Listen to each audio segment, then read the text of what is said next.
There have been numerous times throughout history when someone has made a discovery without recognizing the truly paradigm-shifting nature of what they'd found. In 1914, something similar took place on the island of Java, Indonesia.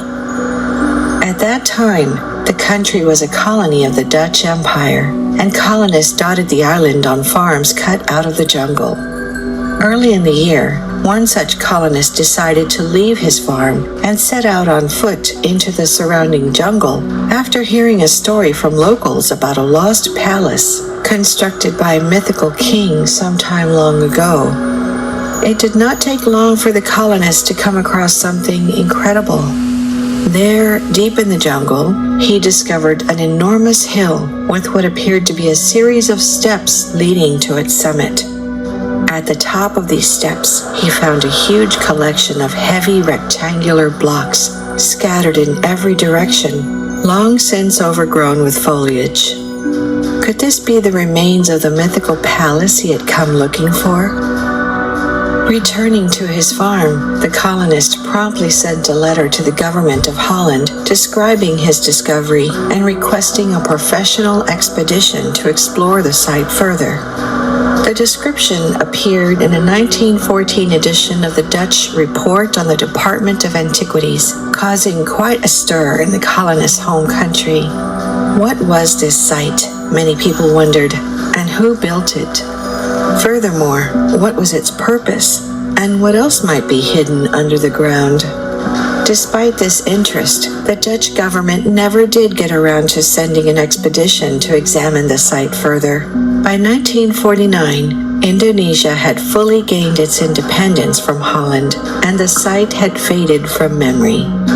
And there the story might have ended, if not for 3 local Java residents who rediscovered the site while wandering around in the jungle in 1979. Coming across the mysterious hill's graveyard of stone blocks, they quickly reported their finding to local officials, who identified the site as a hill known as Gunung Padang. Within weeks, the Indonesian government had dispatched teams from the Directorate for Heritage Protection and Management and the National Center of Archaeology to explore the site further.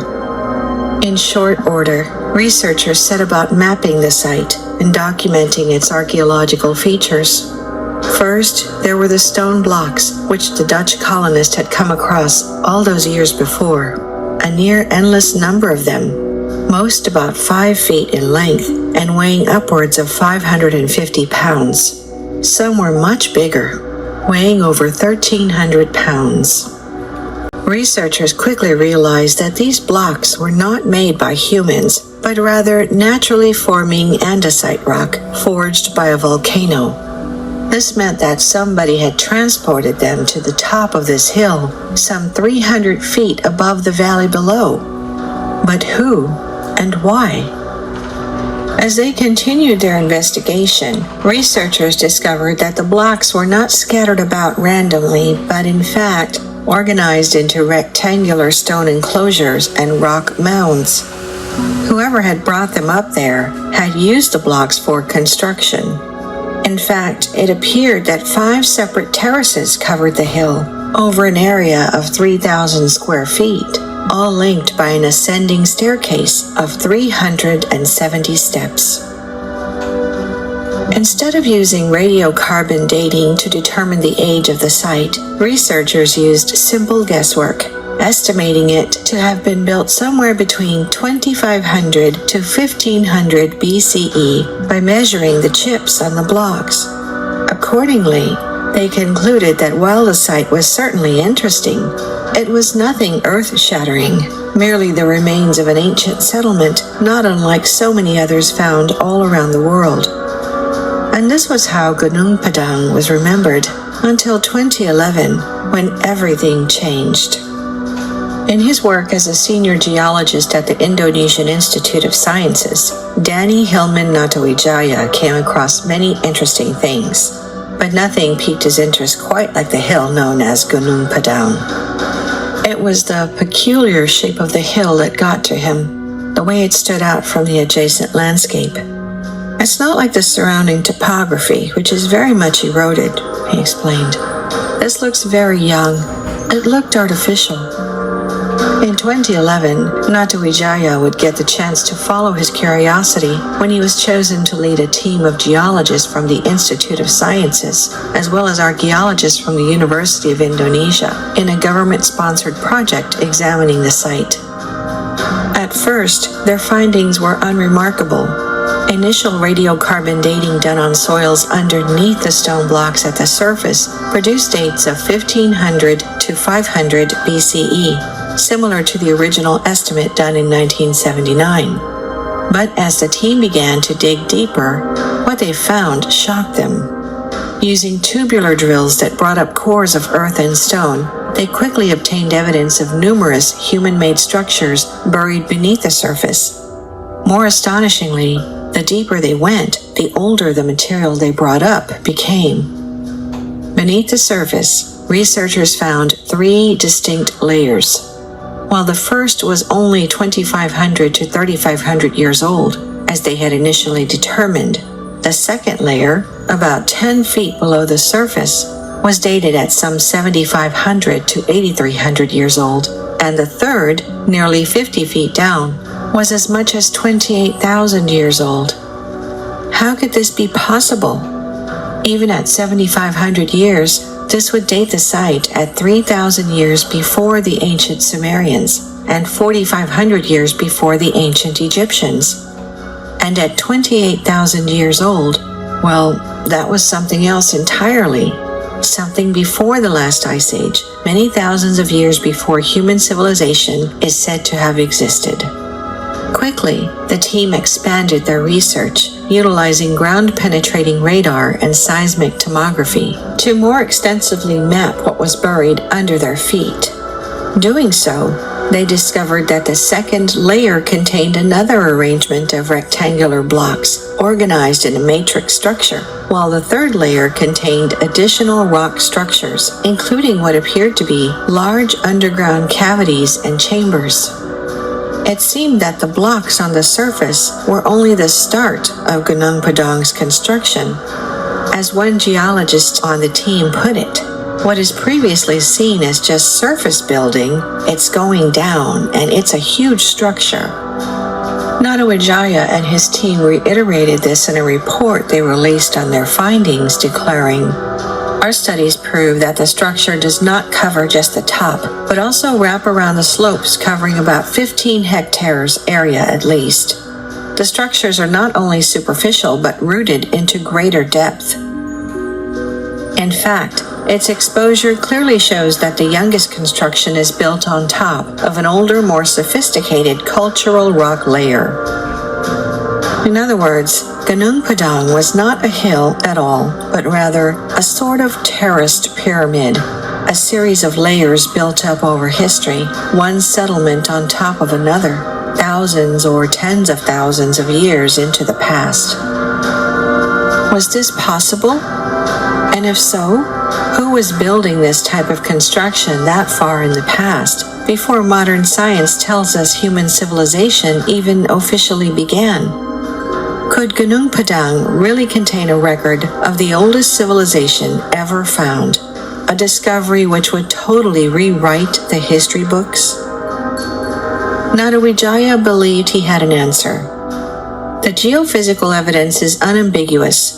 Gunung Padang is not a natural hill, but a man-made pyramid, and the origins of construction here go back long before the end of the last ice age. Since the work is massive, even at the deepest levels, and bears witness to the kinds of sophisticated construction skills that were deployed to build the pyramids of Egypt or the largest megalithic sites of Europe, I can only conclude that we're looking at the work of a lost civilization. It's crazy, but it's data.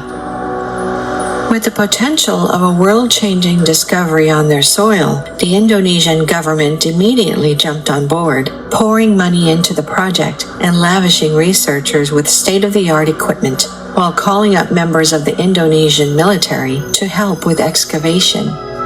The country's president, Susilo Bambang Yudhoyono, called the work at Gunung Padang of important value for humanity, and even had a helipad built at the top of the hill so he could visit and see the progress for himself. And yet, it was not all positive for Natawijaya and his research team. Because their discovery was so groundbreaking, it quickly became the subject of much controversy. That history was being rewritten was, as Natawijaya described, not at all what my colleagues in the world of archaeology expected or wanted to hear. Almost instantly, the archaeological establishment in Indonesia lined up in opposition. They lobbied political authorities and agitated locally, demanding that the project be stopped. On the surface, their criticism was of the team's methods and findings, allegations that proper excavation procedures were not being followed, and results were being constructed based on biased interpretations. They also complained about the large budget which had been devoted to the project, contending that they needed the money for their own more important work. But as time passed, the true nature of their opposition became clear.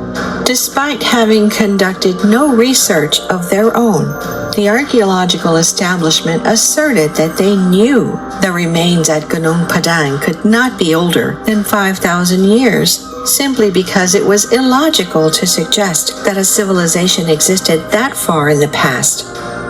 It could not be possible because if it was, it would challenge the records of human civilization contained within the history books.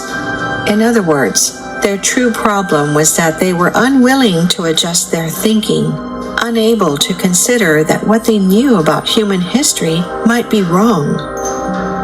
Natawijaya was under no illusions about the forces he was up against. I've already got myself into a lot of hot water with this. My case is a solid one, based on good scientific evidence, but it's not an easy one. I'm up against deeply entrenched beliefs. He proclaimed, I don't deny that the megaliths at the surface are less than 5,000 years old, but I suggest they were put here because Gunung Padang has been recognized as a sacred place since time immemorial. It's the deepest layers of the structure, at between 12,000 and more than 20,000 years old, that are the most important. They have potentially revolutionary implications for our understanding of history, and I think it's vital that we be allowed to investigate them properly. The government of Indonesia agreed.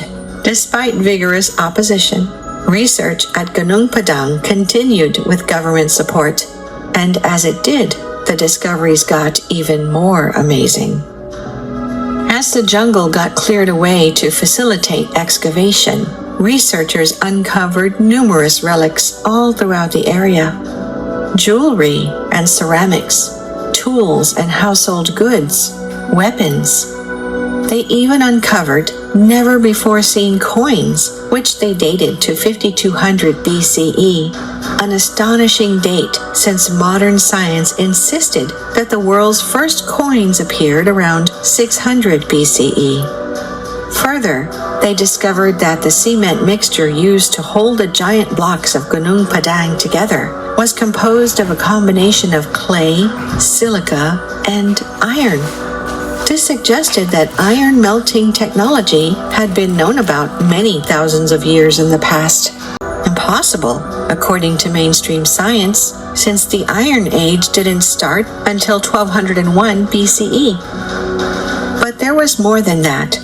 As Natawijaya and his team continued to work, another group of scientists arrived, determined to examine something else they'd heard about.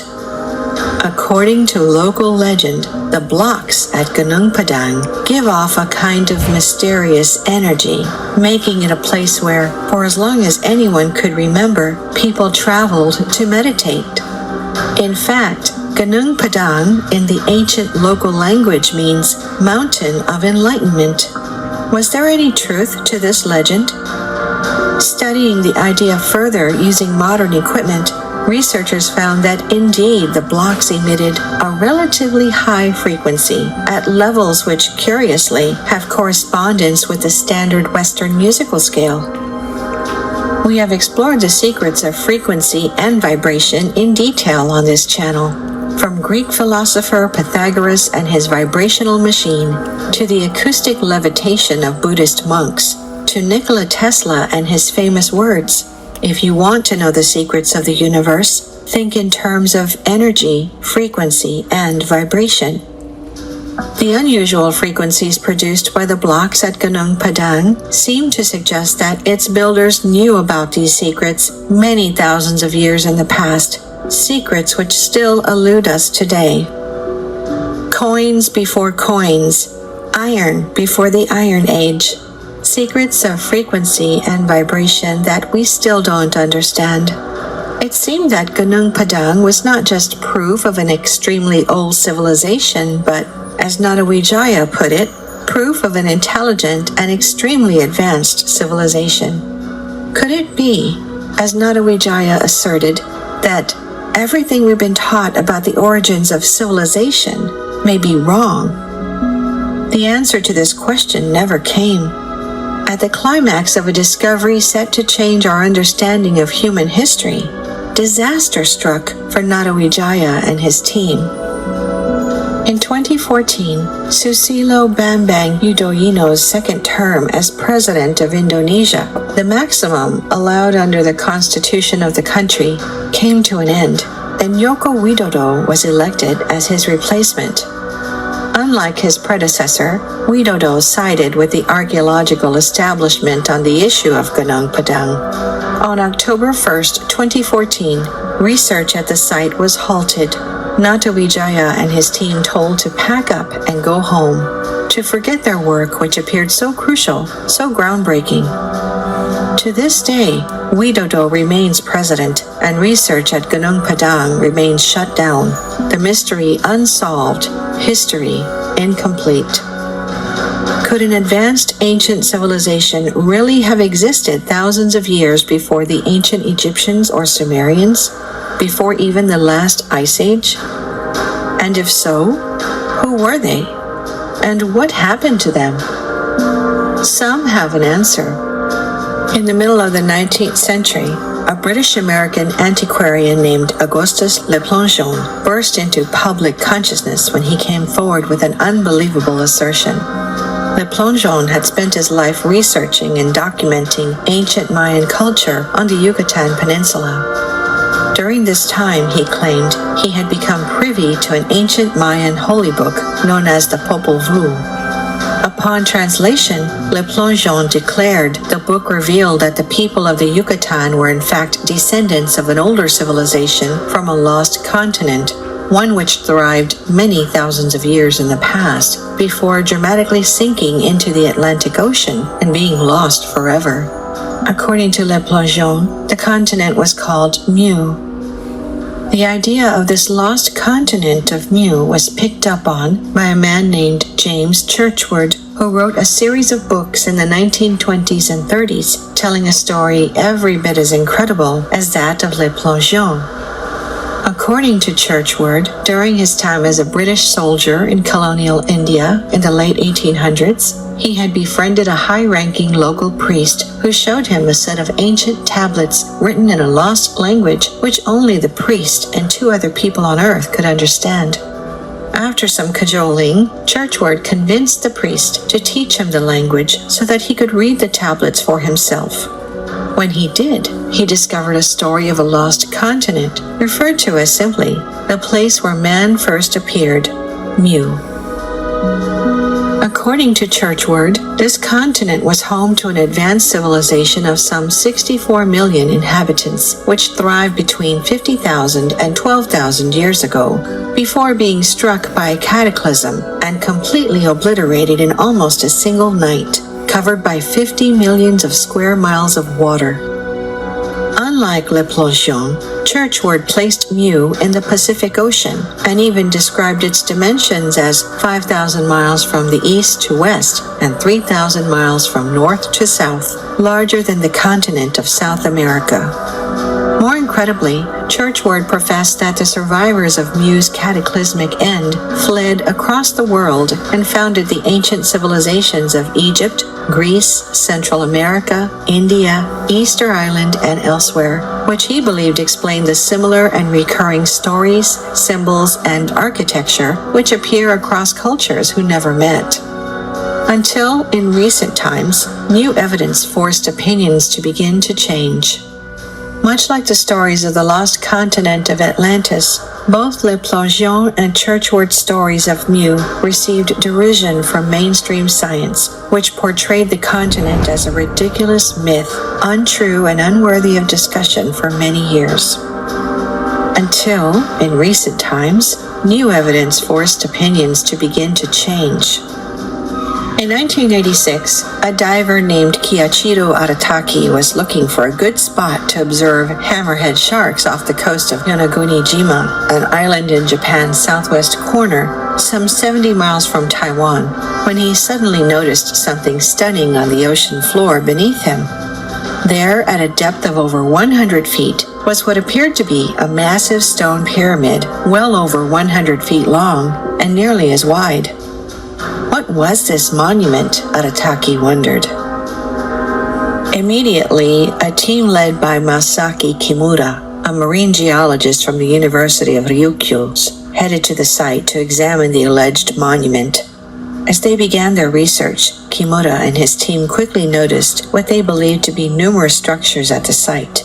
Not only a pyramid, but a retaining wall, a road, gates, and stairways and drainage canals, all laid out at perfect right angles and marked by tools and strategically placed holes. It was clear to the team that the site must have been made by humans. Many in the scientific establishment disagreed with this assessment, asserting that everything which had been found was naturally occurring, formed coincidentally by the ocean tides. But then, Kimura and his team began to discover carvings in the rock of a giant turtle and other animals, people, even a face that looked like the heads of Easter Island. Surely, this too could not be coincidence. For his part, Kimura believed that the site, which had come to be known as the Yonaguni Monument, was thousands of years old, from a time when the land on which it was built was above water, before it was submerged and lost. At once, many made the connection. The Yonaguni Monument looked like the remnants of a lost civilization. If the legendary lost continent of Mu really did sink into the Pacific Ocean, as James Churchward had suggested, could the Yonaguni Monument be the outskirts of this lost continent? Of course, mainstream science said no. The Yonaguni Monument was not part of the lost continent of Mu, and in fact, the lost continent of Mu could not have existed at all because human civilization did not exist that far in the past. And yet, something else emerged in the years after the discovery of the Yonaguni Monument, which once again proved mainstream science wrong. In 1963, a sweeping survey was conducted in the southeastern region of Turkey, which included a site known as Göbekli Tepe, or Belly Hill. There, surveyors found broken slabs of limestone at the top of the hill, but assumed they were from an abandoned medieval cemetery. So they made a note and moved on, like researchers at Gunung Padang in 1979, not realizing the true importance of what they'd found. The site would be forgotten until 1994, when a German archaeologist named Klaus Schmidt came across a 1963 report on Göbekli Tepe while working on his own survey of prehistoric sites in the region, and decided to go see the hill for himself.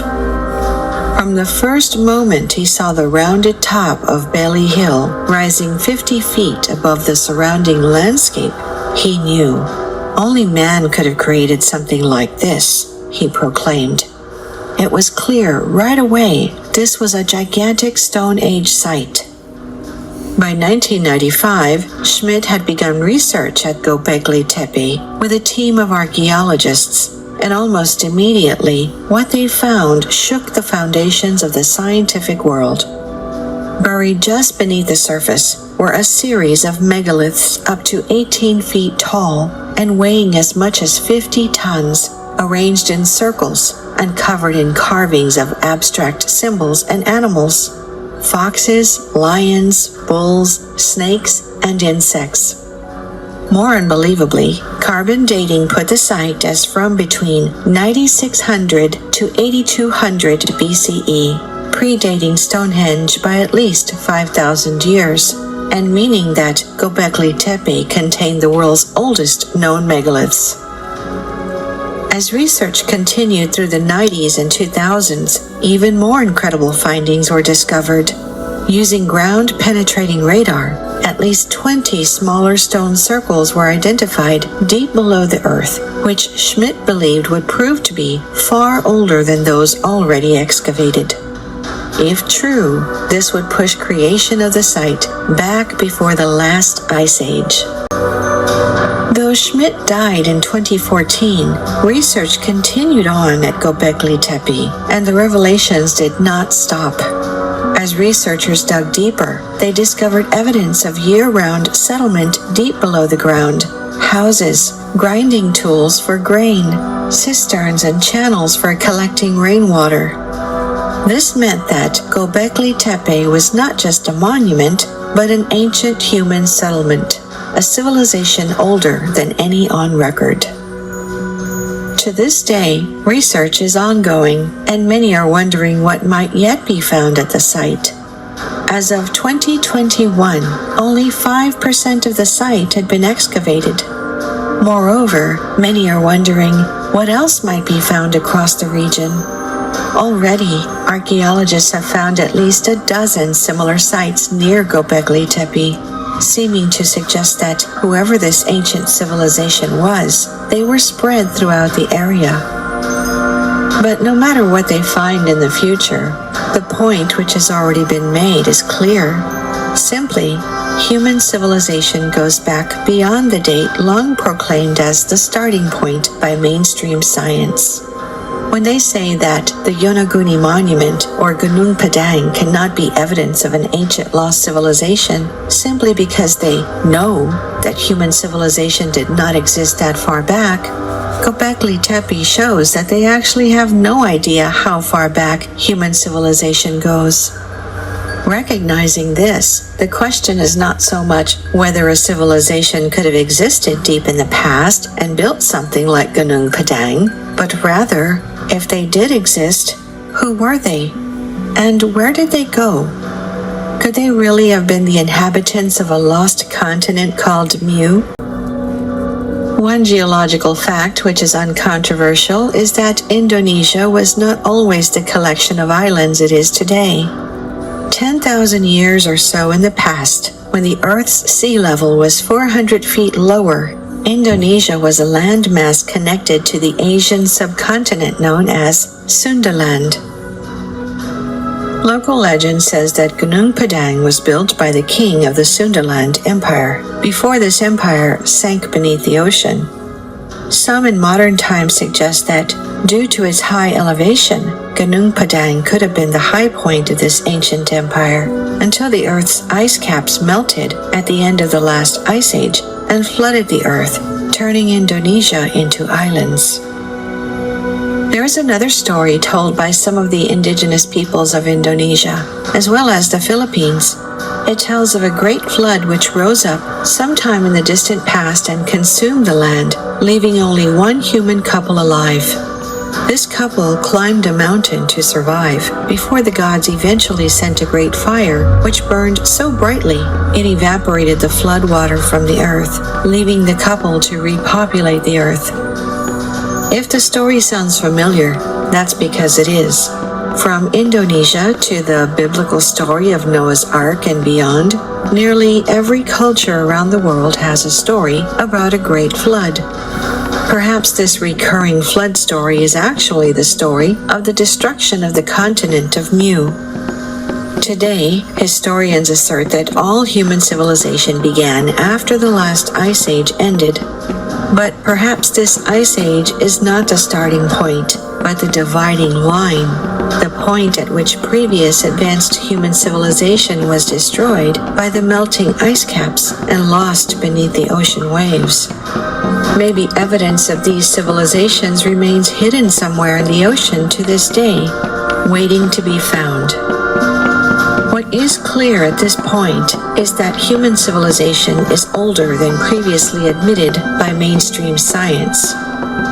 Whether you call it Mu or Atlantis or something else altogether, the only thing left to do is find out more.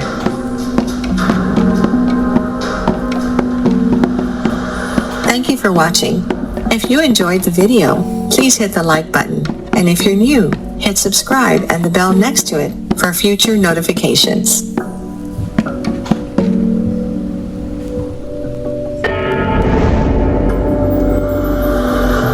In the early 20th century, a discovery was made in the dense jungles of Java, Indonesia, that, although initially overlooked, would later be recognized as one of the most significant archaeological findings in the region, and perhaps even in the world.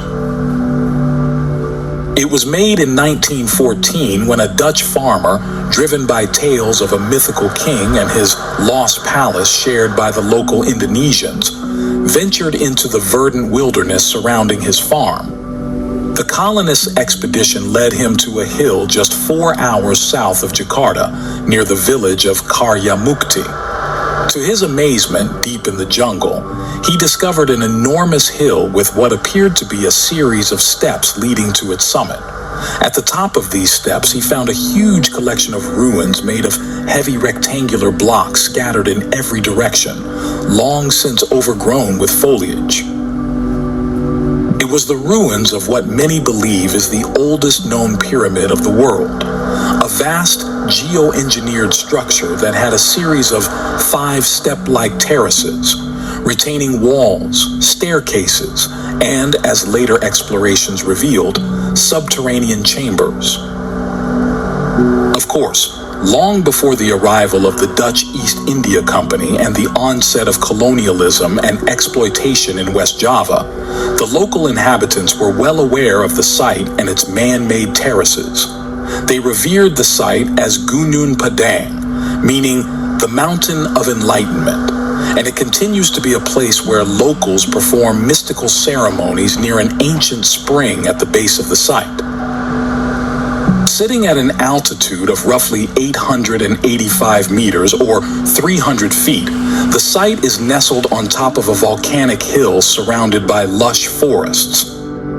At first glance, the site appears to be a natural hill, but upon closer inspection, it reveals a sophisticated series of terraces. These terraces are organized in a stepped pyramid form, similar to other ancient pyramid structures found across the globe, such as those in Mesopotamia and Mesoamerica.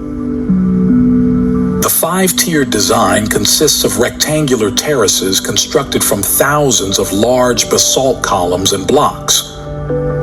Most were about 5 feet in length and weighed upwards of 550 pounds, or 250 kilograms, with some being much bigger, weighing over 1,300 pounds, approximately 600 kilograms. Typically, basalt columns form naturally through a process called columnar jointing, which occurs when thick layers of basaltic lava cool down and solidify. As the molten lava cools, it contracts, creating vertical cracks that form hexagonal or polygonal columns. Examples can be the Devil's Post Pile in California or the Giant's Causeway in Northern Ireland, both of which are natural. At Gunung Padang, however, all of the basalt columns are detached from each other. They are not standing vertically and were mostly cut into smaller pieces.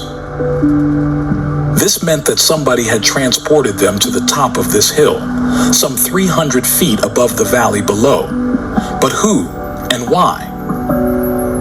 In the following years, as researchers investigated the site, it was clear that the blocks were not scattered about randomly, but in fact organized into rectangular stone enclosures and rock mounds. Whoever had brought them up there had used the blocks for construction. In fact, it appeared that the 5 separate terraces covered the hill over an area of 3,000 square feet, all linked by an ascending staircase of 370 steps. In 2011, a prominent Indonesian geologist by the name of Danny Hilman Natawijaya started to investigate the site, leading a team of geologists from the Institute of Sciences, as well as archaeologists from the University of Indonesia. At first, their findings were unremarkable. Initial radiocarbon dating done on soils underneath the stone blocks at the surface produced dates of 1500 to 500 BCE. But as the team began to dig deeper, what they found shocked them. Using tubular drills that brought up cores of earth and stone, which has provided key insights into the site's construction and potentially revolutionary information about its age. The extracted cylindrical core samples have revealed stratified layers of construction that, according to the team's analysis, suggest Gunung Padang may have been built in multiple phases spanning tens of thousands of years. The structure has at least 4 distinct layers of material, each representing a different time period. Layer 1 and 2, the uppermost layers, visible at the surface, are the most recent. Dr. Nadawijaya and his team estimate that these layers could date back around 3,500 years, making them roughly contemporaneous with other megalithic sites found across Southeast Asia. These layers consist of basalt columns arranged in terraces, similar to those seen at other ancient construction sites. However, the core drilling revealed that this is only the most recent addition to the structure. Layer 3, below the surface layers, lies what Dr. Nadawijaya calls the second phase of construction. Core drilling has revealed that this layer contains similar basalt stones, but arranged in a different pattern. The organic material found within this layer has been radiocarbon dated to between 7,500 and 9,500 years ago, a time period that predates many of the world's earliest known civilizations. This discovery has led to speculation that the builders of this phase of Gunung Padang had advanced knowledge of construction far earlier than previously believed. And then, Layer 4, the deepest and oldest layer uncovered by core drilling, is where Dr. Nadawijaya's most controversial findings emerge.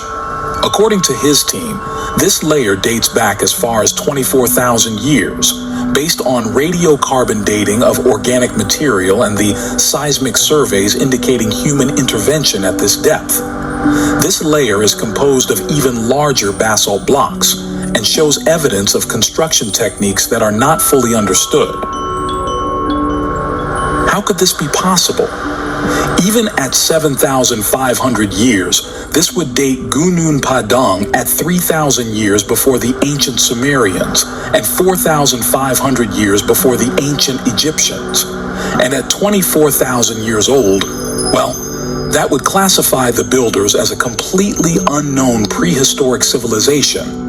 A civilization that thrived in the region before the last ice age, many thousands of years before human civilization is said to have existed.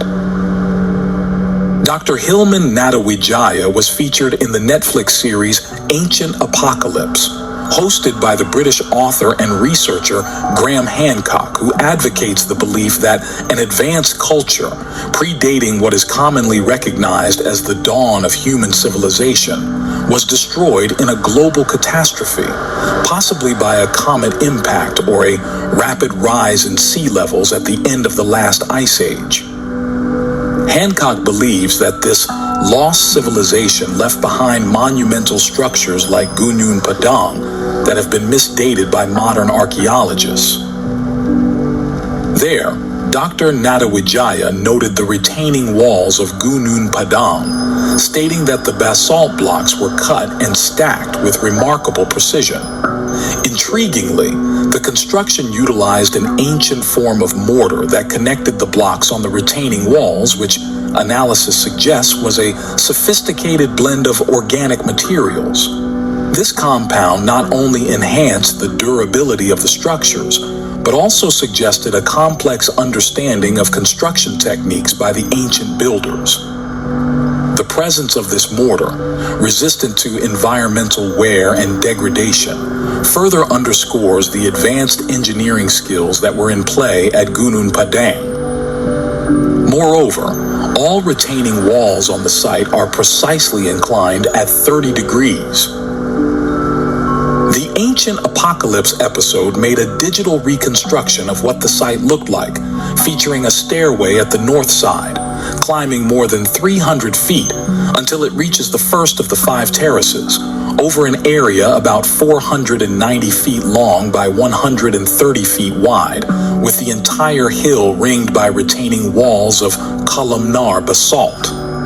More than 50,000 basalt stone blocks were used for the construction of this massive step pyramid, with some being artificially modified. Many of the andesite blocks were clearly crafted into rectangular and square shapes, with some having marks resembling cuttings or other indications of a deliberate shaping by humans. The discoveries became even more shocking when Dr. Natawijaya's team used ground-penetrating radar and seismic tomography to extensively map what was buried under their feet. Doing so, they discovered that the second layer contained another arrangement of rectangular blocks, organized in a matrix structure, while the third layer contained additional rock structures, including what appeared to be large underground cavities and chambers. It seemed that the blocks on the surface were only the beginning of Gunung Padang. All of these discoveries meant that Gunung Padang was not merely a simple prehistoric stone terrace, but a complex underground construction with substantial chambers and cavities. There were at least 3 perfectly rectangular chambers, one of which was right at the center of the structure, at around 10 meters or 33 feet down, connected with an access tunnel to an even larger chamber at a larger depth, which in turn connects to a third chamber around 30 meters or 100 feet underground. All 3 of the chambers are located exactly along the central axis of the site, with their purpose, or what's inside them, still remaining a mystery. Another strange thing was the discovery of thick layers of artificial soil covering parts of the site up to 7 meters deep. This soil was likely transported and used to cover earlier layers, indicating that the structure was deliberately built up over time. At a depth of 10 meters or 33 feet, a very interesting artifact was unearthed. It was a black stone ball set in the center of another hollowed-out stone having a triangular form. The strange thing was that the black stone in the center could actually roll around, hence it became known as the rolling stone. We couldn't find much information on the discovery or any analysis on the object, but we know that these kind of artifacts are very common in ancient Hindu temples. For example, the Thirukurungudi Temple, located in Tamil Nadu, India, which is an ancient and revered temple dedicated to Lord Vishnu, has a similar stone ball housed within the mount of a mythical creature. The stone ball inside is an engineering marvel because it is perfectly spherical and free to roll within its enclosure, yet it cannot be removed. Many other ancient temples have this interesting feature as well. One of the most significant discoveries at Gunung Padang was an artifact, which became known as the Kujang Stone. It was discovered in the deep layers of Gunung Padang, indicating it could be 10,000 years old. The stone was distinct from any local rock type at the site and exhibited clear tool marks. It had a unique shape, size, and presence of sharp edges, which could not have been a product of natural geological processes. A detailed examination of the Kujang stone, including a CT scan, revealed fascinating insights into its composition. The scan identified metal particles embedded within the stone matrix, uniformly distributed, confirming that the artifact was not merely stone, but a cast geopolymer tool. This discovery suggests that the artifact was artificially created, utilizing advanced material technology likely beyond the known capabilities of ancient civilizations at the time. Further analysis showed the presence of fine kaolinite clay granules mixed with iron particles. These components are thought to impart magnetic properties to the artifact. The presence of iron within the kaolinite clay is particularly interesting as it suggests a potential use in bioelectrical transduction, possibly related to biophotonic key meridian healing practices believed to have been conducted at the site. Moreover, the artifact also contains substantial amounts of quartz crystal and other piezoelectric compounds, indicating that it might have functioned as a resonance device. The exact use of this tool remains a mystery, but the integration of piezoelectric materials suggests it could have been employed in ways that interact with acoustic or vibrational energy, potentially for medicinal or ritualistic purposes. The theory that the site possessed acoustic properties was enhanced by the presence of certain stones at Gunung Padang, known as music rocks. The composition of these stones is such that, when struck, they produce sounds, suggesting they were placed with a specific acoustic function in mind. This feature, common in other ancient megalithic sites, supports the idea of intentional design. Take a look at this video from one of the explorations of Gunung Padang by Hugh Newman from Megalithomania, accompanied by author Andrew Callens and Dr. Natawijaya, where they demonstrated the acoustics of these stones.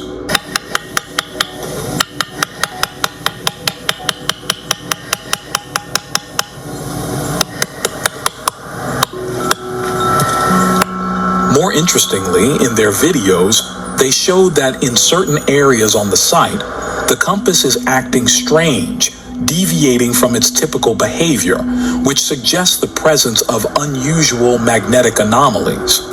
This phenomenon could indicate that the underground halls and chambers could have strong magnetic properties, aligning with theories that suggest advanced ancient technologies might have been utilized in the area. Hugh Newman and Andrew Collins have been documenting their visits to Gunung Padang from almost 10 years ago, constantly showing new and interesting discoveries there, so make sure to visit their YouTube channel Megalithomania for more details on the site. We know that the number 5 holds a significant importance in certain Indonesian cultures and belief systems. For instance, in Balinese Hinduism, the number 5 is essential because it is linked to the Panca Dewata, which represents 5 major deities. In Islam, the number 5 holds significant religious importance, prominently reflected in the 5 pillars of Islam, which are the foundation of a Muslim's faith and practices. In Gunung Padang, it appears that the number 5 also has significant meaning. As we already mentioned, Gunung Padang consists of 5 terraces, but that's not all. Each terrace is connected by 5 small steps. Also, the Gunung Padang site is flanked by 5 rivers that flow on both sides at the foot of Mount Padang. It's also surrounded by 5 hills, with its orientation being perpendicular to the 5 parallel mountains. Some researchers speculate that Gunung Padang once featured a sophisticated water management system, possibly incorporating 5 wells. However, only 2 wells remain at the site today, with the upper one now dried up. The well at the base of the site, which still has flowing water, is known as the Sikahuripan well. The name Sikahuripan itself translates to water of life or spring of life in Sundanese, making it a sacred place for the locals. The well is believed to possess mystical properties, with its waters considered a source of spiritual energy, purification, and blessings. Local residents and visitors who seek blessings or spiritual guidance often visit the well as part of a pilgrimage to Gunung Padang. So let's summarize all of the discoveries found so far. We know that the site features a multi-layered construction with at least 3 distinct phases, some of which may date back as far as 24,000 years, according to radiocarbon dating of organic material within the deeper layers. We know there are massive retaining walls with the basalt blocks connected with an ancient form of mortar, creating a pyramid-like structure with its terrace design and massive basalt columns suggests sophisticated engineering techniques, including knowledge of earthquake-resistant construction. We know that geophysical surveys have revealed hidden chambers and voids beneath the surface, perfectly aligned on the central axis of the site, pointing to the deliberate man-made nature of Gunung Padang. And we have a number of man-made artifacts found at the deeper layers of the site. Yet, despite all of these discoveries, mainstream historians and archaeologists largely dismiss the idea that Gunung Padang is a prehistoric megastructure built by an advanced civilization. Mainstream archaeology is built on the understanding that complex civilizations capable of large-scale construction only emerged around 5,000 years ago with the development of cities in Mesopotamia, Egypt, and the Indus Valley. The idea that an advanced society capable of building something like Gunung Padang existed 24,000 years ago directly challenges this established timeline. Accepting such a radical revision would require rewriting major parts of human history, something the academic community is understandably cautious about. But here's where things got very strange. Just as Gunung Padang's fame reached international level, almost instantly, the archaeological establishment in Indonesia and the world lined up in opposition. Subsequently, any research or excavations at Gunung Padang were brought to a halt. Just as Dr. Natawijaya was starting to gain momentum in his groundbreaking investigations, his work ceased. Government officials, under pressure from mainstream academic institutions and archaeologists skeptical of his findings, made sure he and his team would leave the site and never come back. Dr. Natawijaya had hoped to expand the excavation to prove the existence of more chambers, tunnels, and deeper layers that could further substantiate his claims about the site's antiquity. The deeper geological surveys, which hinted at a highly engineered structure beneath the surface, were never fully realized due to these obstacles. This sudden halt not only frustrated the research team, but also deprived the world of the opportunity to fully explore one of the most mysterious and potentially history-altering sites. Could an advanced ancient civilization really have existed thousands of years before the ancient Egyptians or Sumerians, before even the last ice age? And if so, wouldn't we find more of their megalithic sites? Curiously, not far from Gunung Padang, there's a similar step pyramid, although much smaller, known as Lebak Cibadug. The Lebak Cibadug site is located in Banten, West Java, approximately 40 kilometers from the nearest major town of Rangkas Bitung. Nestled in a secluded and lush environment, the pyramid has been largely forgotten and is not well known, even among Indonesians. The pyramid itself is hidden among dense foliage, accessible only by traversing steep hills and rugged terrain, which has made it difficult for extensive archaeological excavations to take place. First rediscovered by local communities, the site quickly became known for its large stone structures, terraces, and pyramid-like design. Its location within the foothills of Java's volcanic landscape, like many other Indonesian megalithic sites, positions it in an area rich with ancient history and mysticism. Although it has been recognized as an important cultural and historical site, much about Lebak Cibadug remains unknown or unstudied due to limited archaeological work and a lack of global attention.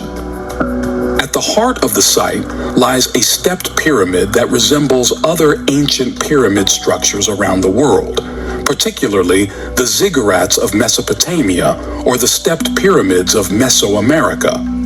Lebak Cibadug consists of a series of stone terraces rising in a pyramid-like form. Each terrace is constructed from large stone blocks, placed one atop the other in a fashion that suggests advanced knowledge of engineering and architectural design. The structure itself stands approximately 25 meters tall and covers a substantial area of the forested hillside. The pyramid is made up of at least 4 visible terraces, each with stone platforms. Large stone slabs form steps between the terraces, enabling movement from one level to the next. One of the biggest questions surrounding Lebak Chibadug is its age.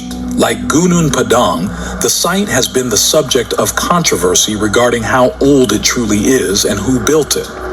Mainstream archaeological studies suggest that the site dates back at least 2,000 years, placing it within the period of early human settlement and the development of megalithic cultures in Indonesia. However, alternative researchers argue that the site may be much older, possibly dating back several thousand years, to a time when an advanced prehistoric civilization might have flourished in the region. Radiocarbon dating of organic material found around the site has yielded mixed results, with some estimates placing the construction of Lebak Chibadug closer to 5,000 years ago. This would place it in the same time frame as other megalithic structures around the world, such as Stonehenge in England. However, as with many megalithic sites, accurately dating the construction of stone structures is difficult, as the stones themselves cannot be directly dated, and much depends on the surrounding context and artifacts.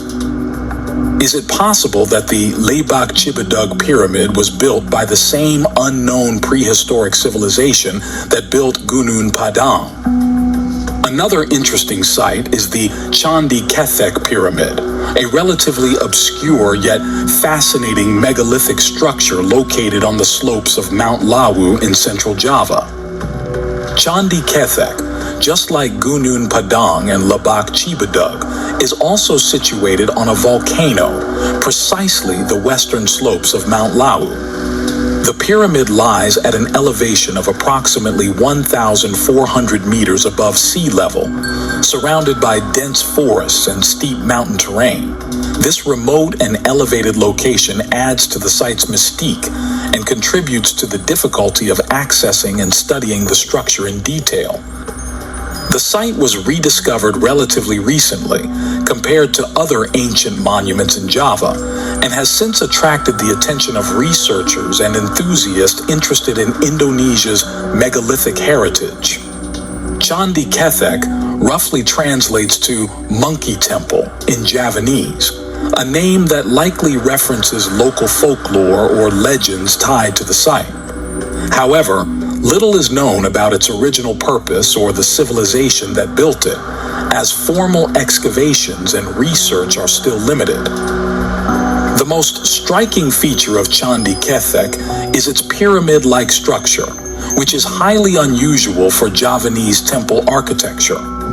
Most ancient Javanese temples, or candi, are built in the style of towering stone temples with intricate carvings, often serving as Buddhist or Hindu places of worship.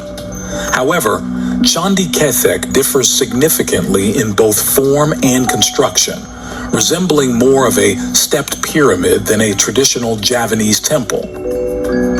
Perhaps the most mysterious of the Indonesian pyramids is Candi Sukuh. The primary structure of Candi Sukuh is located approximately 910 meters above sea level, or 3,000 feet. The temple is distinguished by its overt fertility reliefs, which are uncommon in Javanese temple art. This rarity raises questions about the timing of its construction, whether it was indeed built during the period theorized by archaeologists or if it originates from an era far more ancient, which still remains to be fully deciphered. The strangest thing about this truncated pyramidal structure is the striking similarity it bears to the stepped pyramids constructed by the Maya.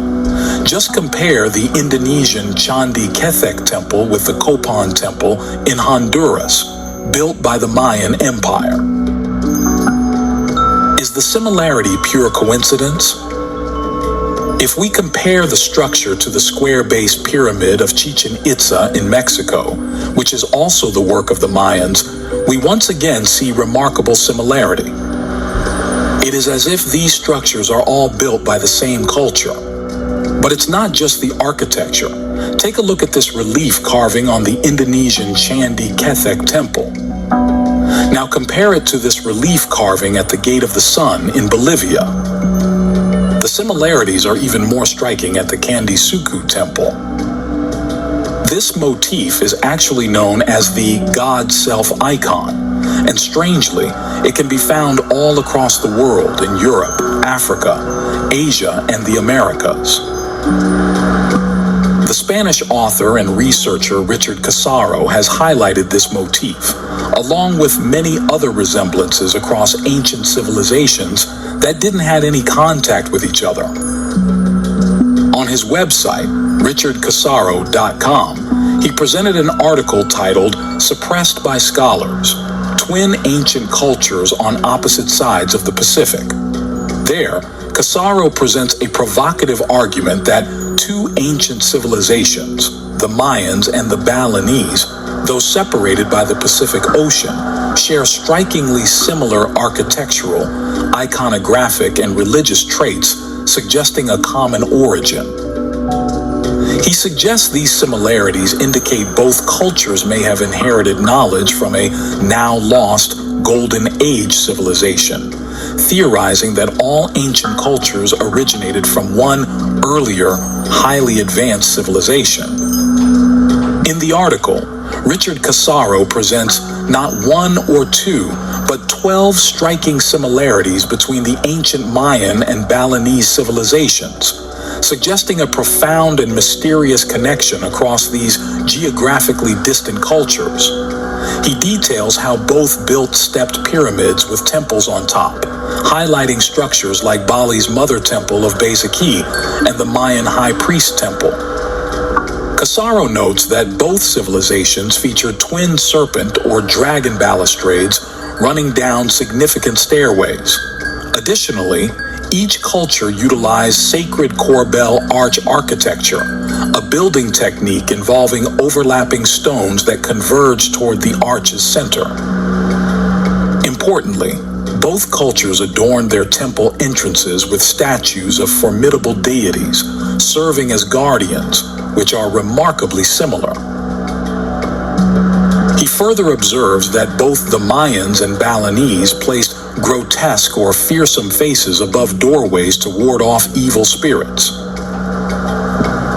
Each civilization also prominently featured sculpted stone serpents, symbols of fertility, rebirth, and spiritual connection. Remarkably, both depicted figures with specific hand gestures designed to harness spiritual energies, reflecting deep-rooted spiritual practices. Casaro points out the presence of twin elephant deities in both cultures' art and architecture, despite their vast separation by the Pacific Ocean. Another shared architectural feature is the design of temple entrances to resemble the mouths of monstrous beings which symbolize entering a sacred space. He discusses the use of stepped cross symbols in both cultures, similar to the Andean Chicana, representing cardinal points in spiritual concepts. Each culture also carved the third eye symbol on statues, emphasizing spiritual seeing and enlightenment. Lastly, both cultures featured triptych three-door temple designs, emphasizing the central door, aligning with their religious teachings about the third eye and spiritual insight. With his groundbreaking research, Casaro argues that the conventional historical narrative, which views history as a linear progression from primitive societies to our modern technological state, fails to recognize the possibility of a spiritually advanced Golden Age civilization that might have surpassed our own in both cultural and spiritual aspects. Mainstream historians and archaeologists, Casaro points out, are not deliberately misleading the public, but are instead trapped within an academic paradigm that does not acknowledge such possibilities. This paradigm insists on viewing history through an evolutionary lens, dismissing any evidence that suggests ancient civilizations might have been more advanced than previously thought. According to Casaro, the academic system reinforces this view by promoting scholars who conform to mainstream ideas and sidelining those who propose alternative theories, such as hyperdiffusionism. If you want to dive deeper into Richard Casaro's work, you can read his 3 books, Written in Stone, The Missing Link, and Mayan Masonry. But could all of this be true? Could an advanced ancient civilization really have existed thousands of years before the ancient Egyptians or Sumerians, before even the last ice age? And if so, who were they, and what happened to them? Is this prehistoric civilization the link between the Mayans and ancient Indonesians? And is Gunung Padang and all other megalithic structures in Indonesia built by these people?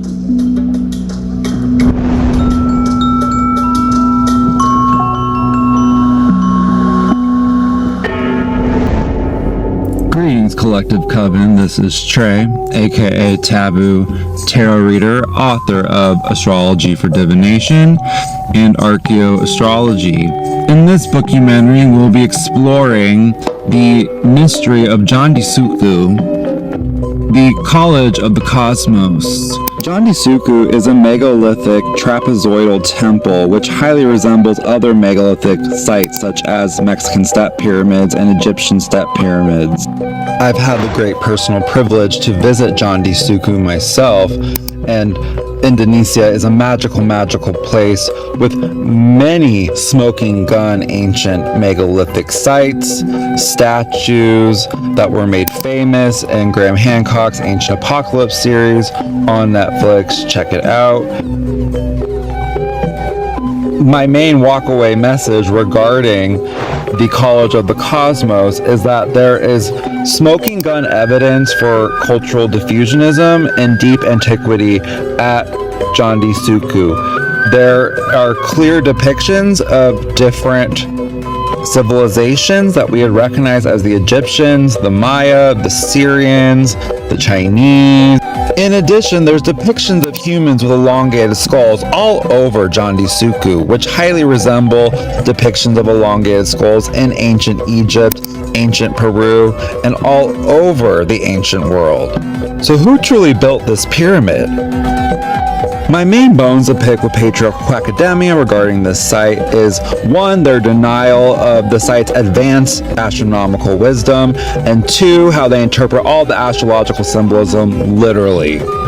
Anyone who is, in my humble opinion, a seeker doesn't have to be a professional archaeologist to go to these sites and recognize that there's something that we don't fully understand about them. Clutches pearls. You don't have to be a gatekeeper quackademic in what they call higher education, aka being a professional gaslighter.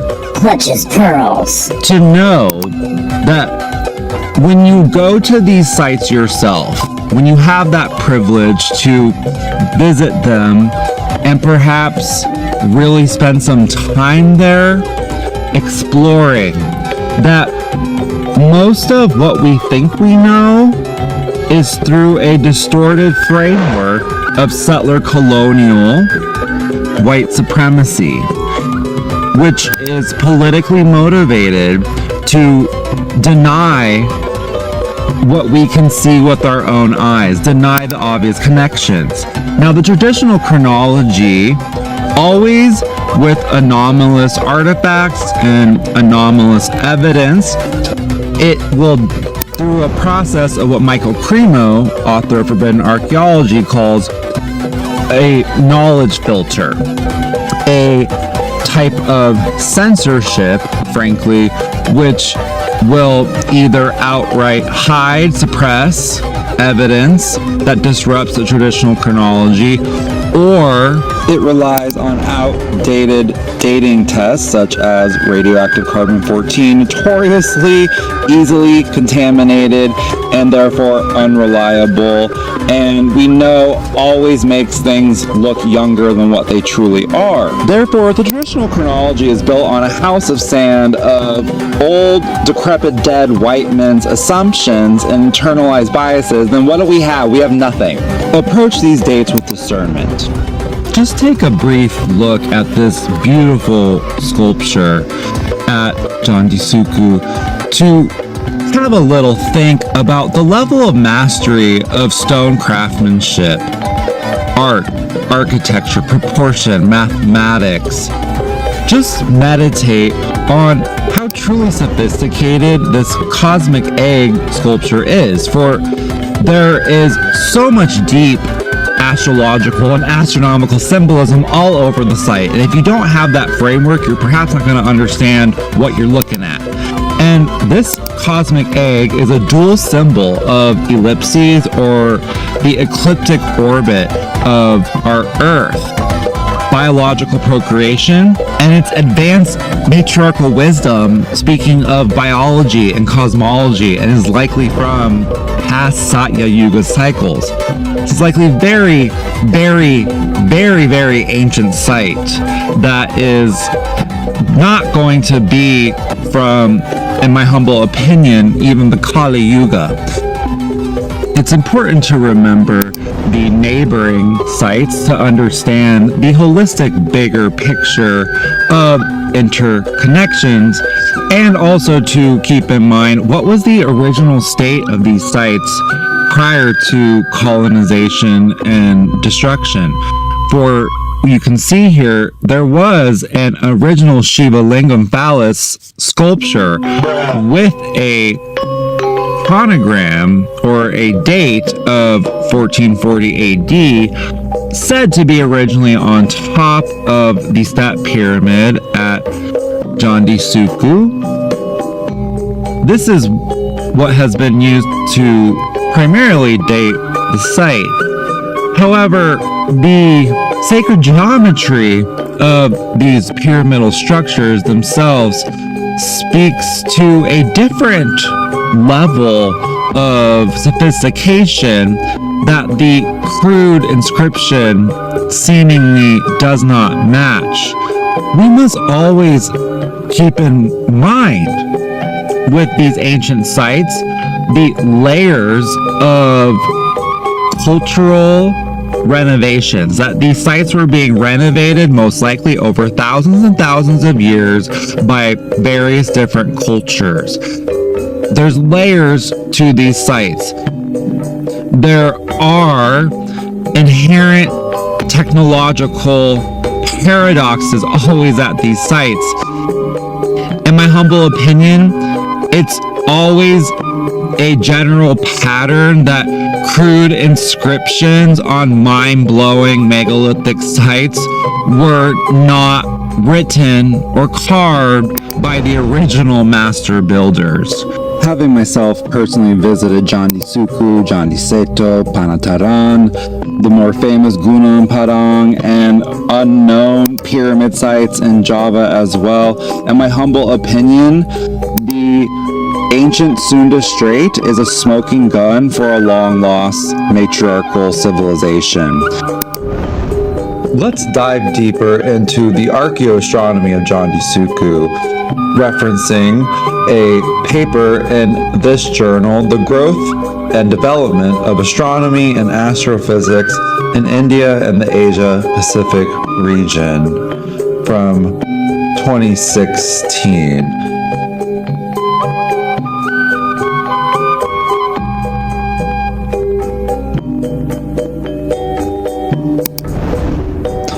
Astronomical aspects of Sukuh Temple, a 15th century Hindu temple in Indonesia. Side note, I personally do not concur that this temple is from the 15th century.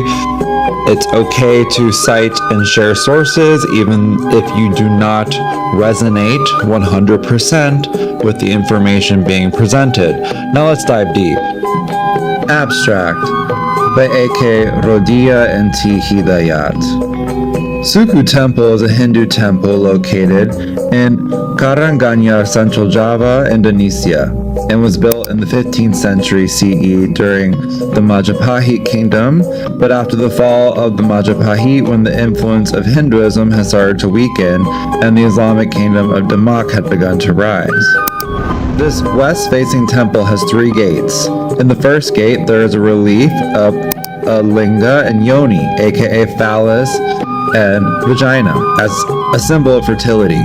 There's also a relief that refers to the year 1359 in the Saka calendar, which corresponds to CE 1437 in the Gregorian calendar.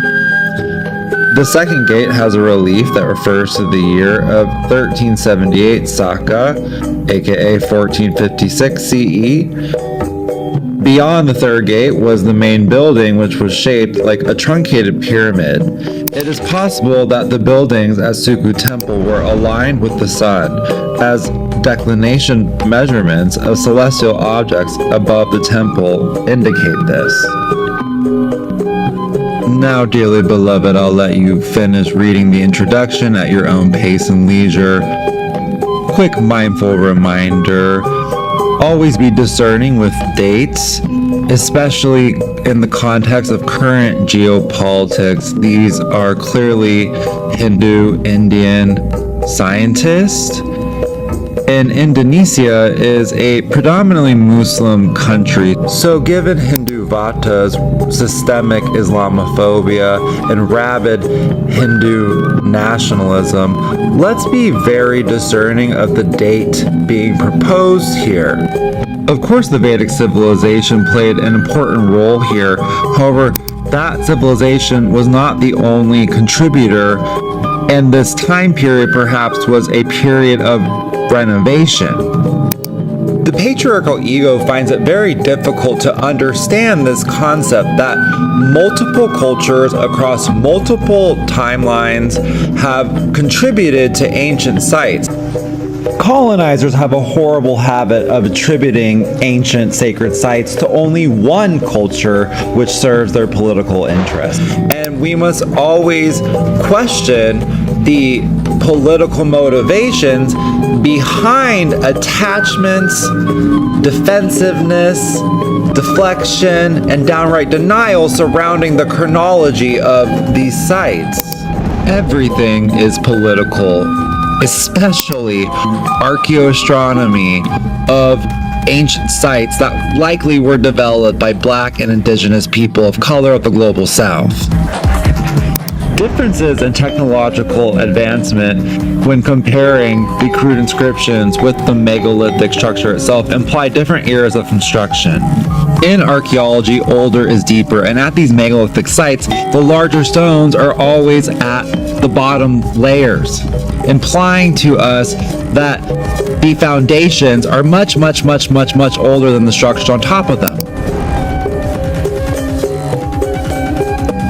Sukuh Temple as a Hindu temple. Quote, back in the 15th century, it is likely that the poets in the mandala community associated with the inscriptions at Sukuh Temple lived in isolated localities on the surrounding mountain slopes. As we have already noted, architecturally, the Sukuh complex is divided into 3 parts, in the forms of 3 terraces centered via ornamented gateways. This architectural arrangement is often referred to as the Tri-Mandala. The Nista Mandala is the first part, the Madhya Mandala is in the middle, and the Uttama Mandala, which forms the main area. In Hindu philosophy, the 3 mandalas symbolize the concept of the human journey: birth, life, and death, or Satriya, king, and Brahmana.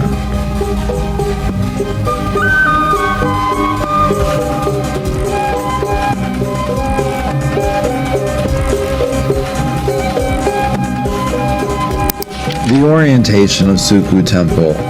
A brief archaeo-astronomical investigation. In archaeoastronomy, we can investigate the basic relationship between the movement of certain celestial objects and the design and construction of a building or astronomical site.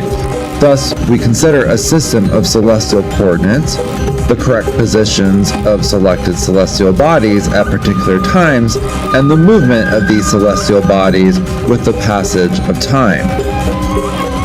With the help of Google Earth, the orientation of Sukuh Temple could be determined, and it was found to be aligned east-west, while readings taken with a prismatic compass showed that the 3 terrace gates face due west. We then used Google Earth to simulate the position of the sun on 20th of March 2016 at the vernal equinox, and on the 22nd of September 2016 at the autumn equinox, as seen by an observer at Sukuh Temple. At sunrise on the 20th of March, obviously the sun rose due east, and at sunset on the same day it set due west. In fact, the precise times of the vernal and autumnal equinoxes vary each year and can occur on the 20th or 21st of March and on the 22nd or 23rd of September, respectively. The western orientation of Sukuh Temple is interesting, given Degrut's 2009 finding that earlier central Javanese temples were oriented either east or west in the ratio of 5 to 7, even though Indian architectural traditions demanded that most Hindu temples face to the east. However, Indian Hindu temples dedicated to Shiva were the exception in that they tended to face west. And Degrut also noticed that the early Javanese temples that were not associated with local settlements and wet rice cultivation, but had mainly ritual functions, also tended to be oriented towards the west. Even though it dated much later, we should note that Sukuh Temple also was dedicated to Shiva and appeared to serve as a ritual center for ascetics. So in this regard, its western orientation is understandable. Figure 15, a diagram showing the motion of the sun along the ecliptic in the course of a year. Figure 16, the prismatic compass reading showing the western orientation of the Sukuh Temple terraces. Side note, this orientation is important because the authors are essentially claiming here that even though temples in central Java share the same east-west orientation, and it goes against the Hindu standard that, oh, well, the one exception is Shiva temple, so it must be Shiva temple. Yes, there's Shiva lingams and elephants at the site, but there's also a lot of art that does not resemble Vedic Shiva iconography. Concluding remarks. Sukuh Temple is a distinctive and well-preserved 3-terrace Hindu temple located at Karanganyar in central Java. It has a rich assemblage of inscriptions and carved relief figures that are variously dated to CE 1437, 1441, 1442, and 1456, demonstrating that construction took place during the mid-15th century. It is also clear that the designers of Sukuh Temple were familiar with the 4 main cardinal directions, and they oriented the temple east-west in order to accommodate rising and setting positions of the sun during the equinoxes. Therefore, despite being problematic, this paper still illuminates some of Candi Sukuh's hidden astronomical wisdom. You can see here in the middle 2 images, figure 18, the simulation using Google Earth of sunset on the 20th of March 2016 as seen from Sukuh Temple to get a good idea of the precise viewpoint that was perhaps the main guiding intention behind the construction of this megalithic temple itself. With this expanded awareness that archaeoastronomy provides about the advanced astronomical wisdom encoded in the architecture itself, perhaps then it's a safe assumption to say that megalithic temples and pyramids like Candi Sukuh from the ancient world were multifunctional in purpose. Perhaps Candi Sukuh was an ancient university, observatory, in addition to a temple, and perhaps many, many, many more things that are in the realm of our blind spots. The toxic male gaze is a blockage at sacred sites from perceiving the truth of what these places really are, what they mean, who built them, and why. Patriarchal quackademics and the OG supremacist archaeologists lack curiosity of the soul because they have a deep disdain for truth when their entire paradigm, career, and relevance is built on a house of sand of false narratives. Only a fragile male control freak egomaniac would waltz into these sacred sites and lack any curiosity about the mystery of it all. Let's now dive deeper into the evidence supporting the theory that Candi Sukuh was an ancient international college of the cosmos. The patriarchal left-brain ego conscious state, which denies the unconscious realms, has a difficult time processing symbolic information and communication because the patriarchal ego is programmed to interpret the symbolism literally when there are multiple layers of implied meaning. So at Candi Sukuh in particular, a lot of mediocre male academics who feel they have some type of entitled authority to be tour guides at the site are love and gaslighting their way through these spaces and places, projecting a patriarchal perception and looking at the art through their own sociocultural filters. And therefore, they are seeing what they want to see. They're seeing what they've been programmed to see. They're seeing what they've been told to see. They're not actually being present and receiving the true information encoded in the architecture itself and symbolized in the art. So the archetypal storytelling at Candi Sukuh is, repeat, not meant to be interpreted literally. Of course, someone raised in a violent patriarchal death cult would waltz in here and say it's all about war and torture devices. What advanced wisdom is being communicated to us in a way that it's hidden in plain sight, and it is invoking to us perhaps information that was kept secret for thousands and thousands of years and was only revealed to initiates. At Candi Sukuh, there are plaques with barcodes that tourists can scan to get the colonizers' version of history.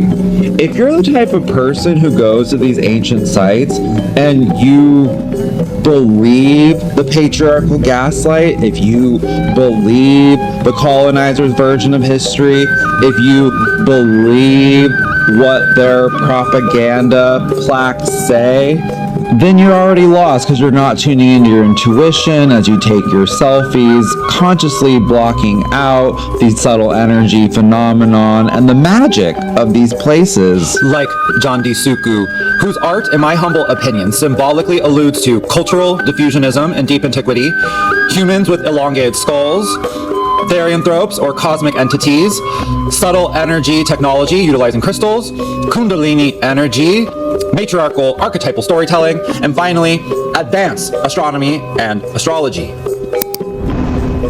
So what are we looking at here? I feel it's important to center Indonesian voices and scientists.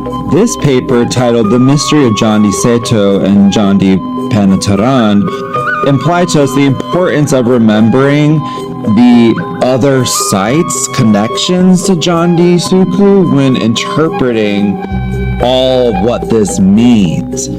These other two sites offer a lot of supporting and corroborating evidence for cultural diffusionism between these ancient legacy civilizations that were taught by the patriarchal gaslight were too, quote, primitive, unquote, to have the knowledge to travel and exchange information and wisdom and culture with each other.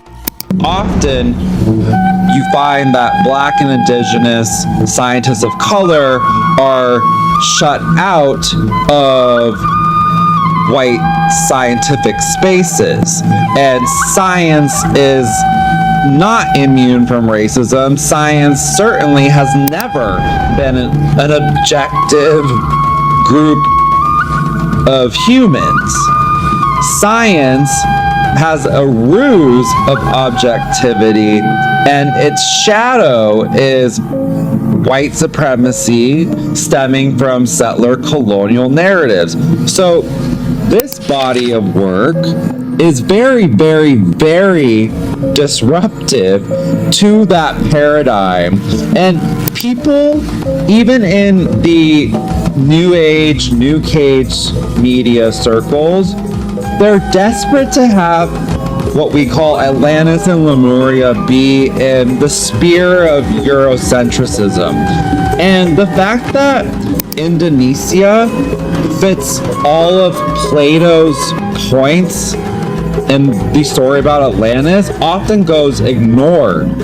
And in my humble opinion, that's because people don't want Atlantis central hub to be in Asia, or even possibly Africa, such as Egypt, another legacy civilization, or even in the Americas, such as the Olmec civilization.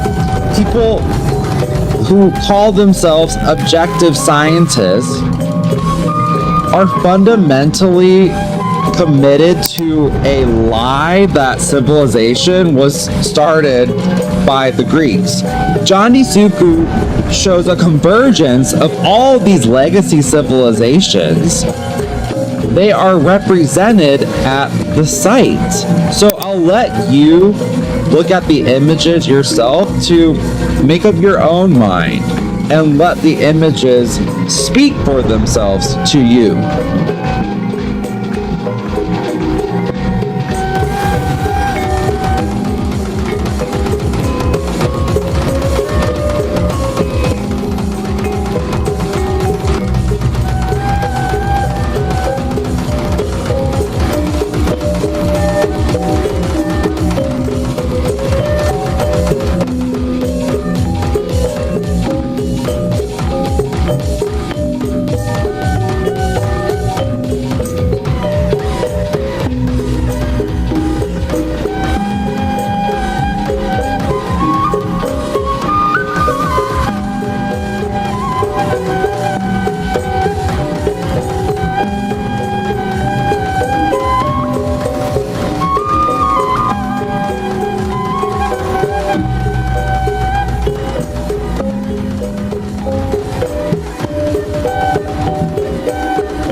Collective Coven, and we're back to offer some interpretation insights to hopefully help you integrate and download your own intuitive impressions of the symbolic art at Candi Sukuh, Candi Sukuh, and these sacred megalithic sites of ancient Indonesia.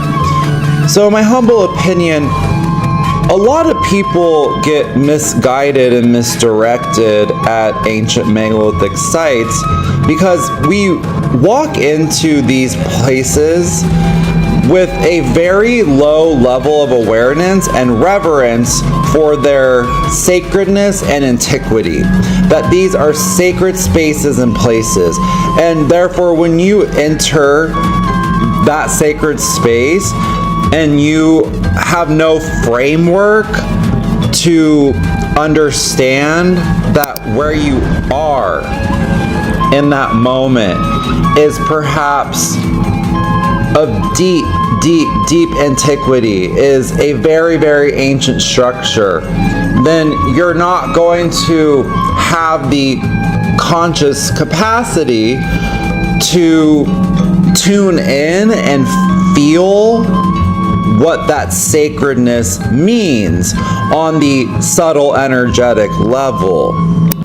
In my humble opinion, we must acknowledge that there is a heavy web of deception and lies surrounding ancient megalithic sites in the global south.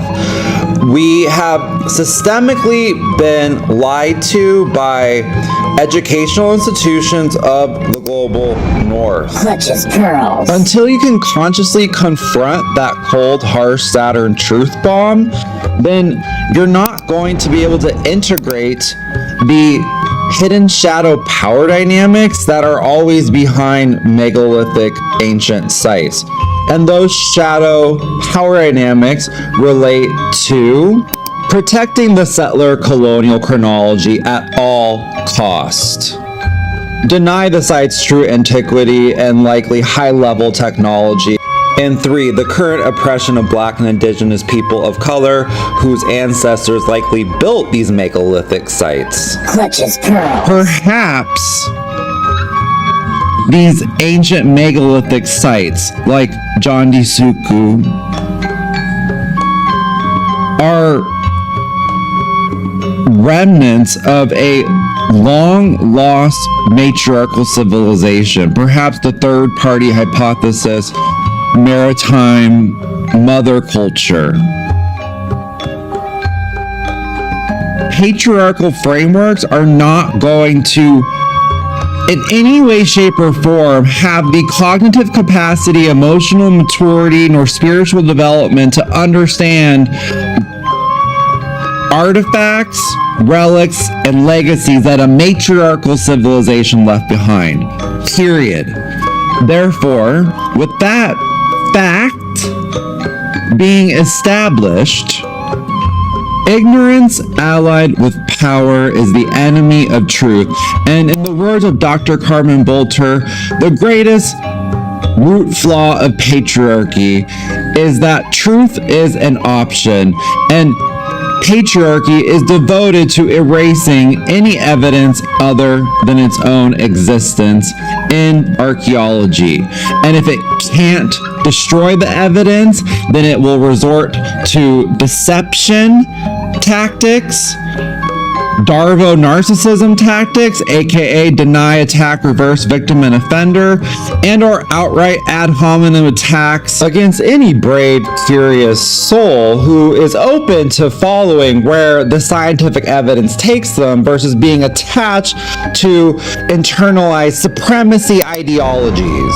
Clutch his pearls. We must acknowledge that archaeology has centered the voices, perceptions, and opinions of Clutch his pearls. narcissistic, sociopathic, racist, mediocre, cis heterosexual white men who have a deep control freak complex. I'm uncomfortable. Traditional archaeology of the global north is an intellectually dishonest, quote, pseudoscience, unquote, which is mired in a swamp of settler colonial Clutches pearls. internalized supremacy ideologies and blind spots, and it functions more like a priestly cult of high school debate team boys who have a lot of repressed Clutches pearls. curiosity of the soul. Excuse me, can I speak to your manager? Without doing the shadow work of acknowledging the hidden shadow power dynamics of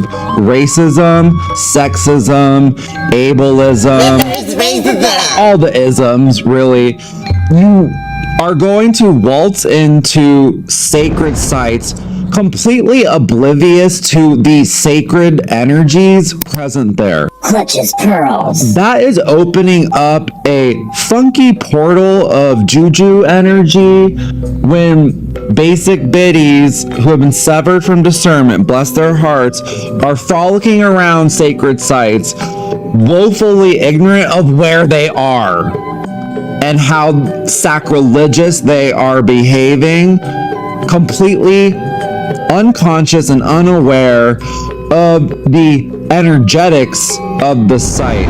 So now let's walk through some of the more intriguing discoveries at Candi Sukuh of various anomalous artifacts which speak to some type of potential subtle energy technology which utilize crystals.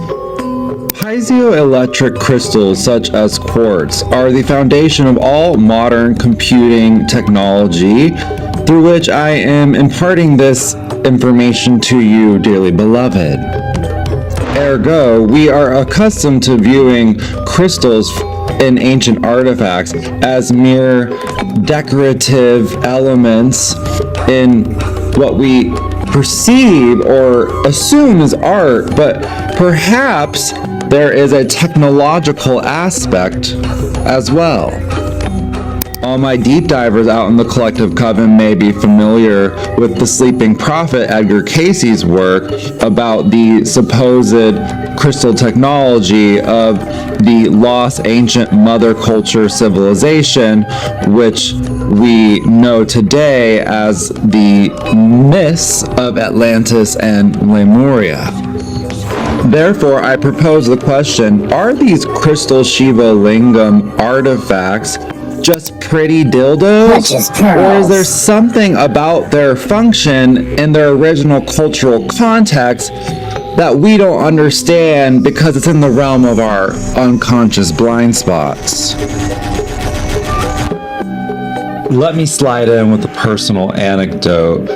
I visited this site over 7 years ago, and it has taken me years and years and years to process that download.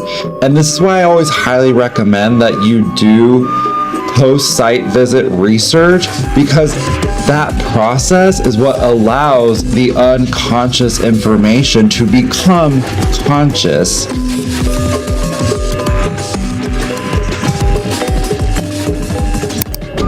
So what are we looking at here? Is this perhaps another Shiva Lingam stone? Or is there multiple layers of implied meaning and different subtle cues, a symbolic language that we have no framework of understanding because we were not raised in this culture?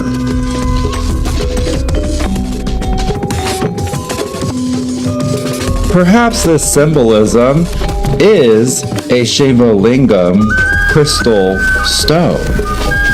And perhaps it is also true, yes, and that this is symbolically communicating to us the concept of downloading psychic information. Anyone who's worked with the Shiva Lingam stone knows it is a powerful subtle energy technology. In my humble opinion, dearly beloved, biology mirrors cosmology, and we must acknowledge that symbols of procreation also have cosmological implied meaning. On one level, these artifacts are invoking yogic tantric erotic techniques. Yes, and on a deeper level, this is invoking the deep matriarchal wisdom that biology mirrors cosmology, the mere principle, polarity between the yin and the yang, as above, so below, as within, so without, the mere principle that is inherent in the polarity of creation and destruction. Sex and death. Is that a BDSM sadomasochist device or an ancient war machine? What's going on here? Because this is one of the most mysterious pieces of symbolic art at Candi Sukuh, which any of my deep divers out in the collective Coven may have already realized highly resembles the famed Ark of the Covenant.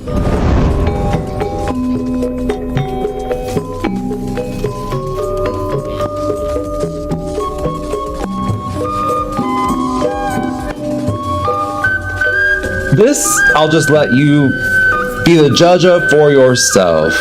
What is going on here?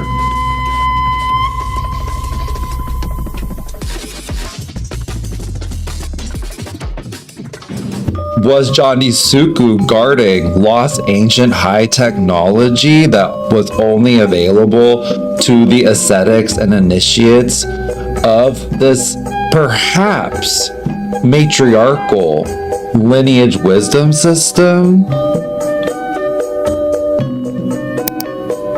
In my humble opinion, that wheel likely generated some type of subtle energy, or at least definitely was churning water, which also generates electromagnetic currents.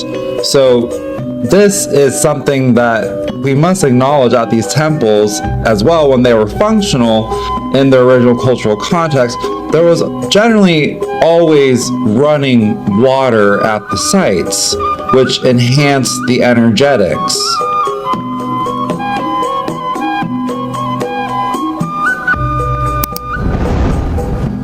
In conclusion, it is hopefully obvious at this point, if you're still tuning in, thank you so much, dearly beloved, that Candi Sukuh, like many other mysterious megalithic ancient sites all over this little rock we call Earth, Pachamama, has many secrets yet to still reveal to those who are willing to actively listen to what she has to say.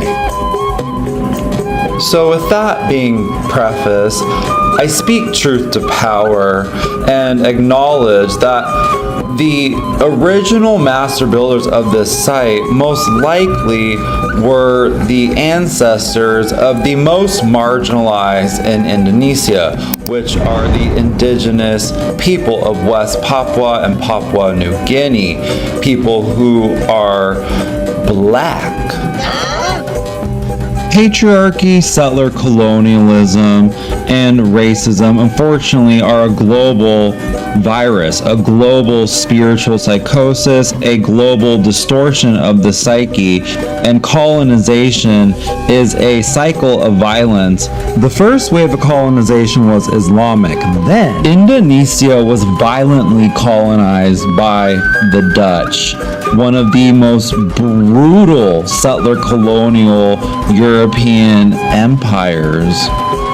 That tainted legacy of Euro hegemony still exists in Indonesia today, so there's multiple layers of colonization to unpack. Modern capitalism doesn't allow people to process ancestral trauma, and that's how the colonized can become colonizers. We must acknowledge in a modern colonized world that the ancient world was a very different place, and when you go and visit these ancient megalithic sites, the people who are the dominant culture, the majority ethnic group in these modern countries, are not the same people most likely descended from the original master builders. And in my humble opinion, it's a general pattern that I've observed. The most marginalized minority groups in any country, which are often the indigenous people, it is their ancestors who are the most probable candidates for the cultures who manifested these mind-blowing megalithic sites. And just because white people couldn't do it doesn't mean it was aliens.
Archaeo-Astrology ultimately is the study of interconnectivity, and everything is interconnected via the mirror principle. Thank you sincerely for tuning in to this free book-umentary about the College of the Cosmos.